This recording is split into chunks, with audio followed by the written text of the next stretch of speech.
తెలంగాణ క్రీడాకారులను జాతీయ అంతర్జాతీయ స్థాయికి తీసుకెళ్లేలా నాణ్యమైన క్రికెట్ను అందించేందుకు కృషి చేస్తున్నామని Hyderabad cricket association general secretary Manne Jeevan Reddy తెలిపారు. ఉప్పల్ రాజీవ్ గాంధీ అంతర్జాతీయ క్రికెట్ స్టేడియంలో హెచ్సీఏ ఆపరేషన్స్ హెడ్ భారత మాజీ క్రికెటర్ అంబటి రాయుడుతో కలిసి ప్రెస్ కాన్ఫరెన్స్ నిర్వహించారు.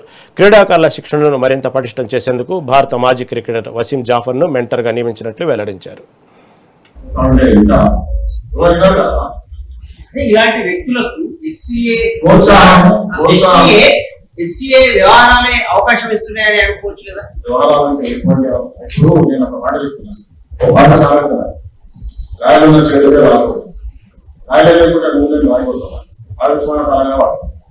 సో ఇటువంటి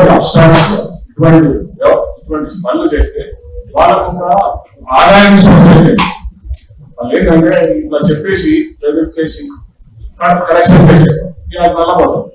అది ఇంకోటి ఏంటంటే డ్యామేజ్ చేస్తున్నారు, సెక్యూరిటీ డ్యామేజ్ చేస్తున్నారు. హైదరాబాద్ అరే బీసీసీఐ సుప్రీం కోర్టు ఇక్కడ హైదరాబాద్ వచ్చి గొడవ పెట్టడానికి, హైదరాబాద్ వచ్చి ప్రెసిడెంట్ పెట్టడానికి నేను గుర్తా ఉన్నాను. ప్రెసిడెంట్ కానీ ఎన్ఫోర్స్మెంట్ ఏజెన్సీస్ కానీ మీరు గుడ్డిగా అవ్వండి. ఏదైనా డాక్యుమెంట్ నేను తెచ్చాను, డాక్యుమెంట్ మీకు అన్ని ఇస్తారు మా సీఈఓ ఏది కావాలి everything is available and transfer.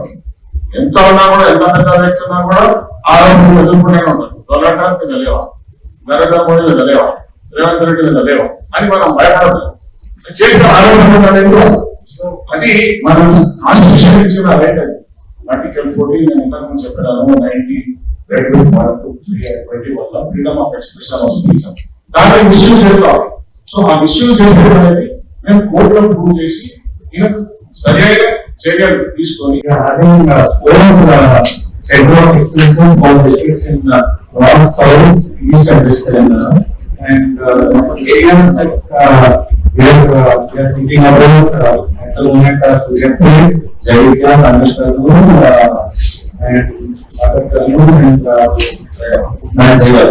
So these are the 4 areas that we are thinking, and these will be in an area of 15 acres, and they will have BCCI standard residential rooms with AC. They have everything BCCI standard for other teams also to come and stay, and also there will be facility for temporary stands to conduct DG20 matches will be guidelines, and also it will be full scale like an HCA academy. So this will come in 4 places, and each place we have 400 kilometers in a circle, so they will cover 2 districts at once. So it will be mostly unified in 2 districts. So all the 8 T20 teams will have equal place. We are having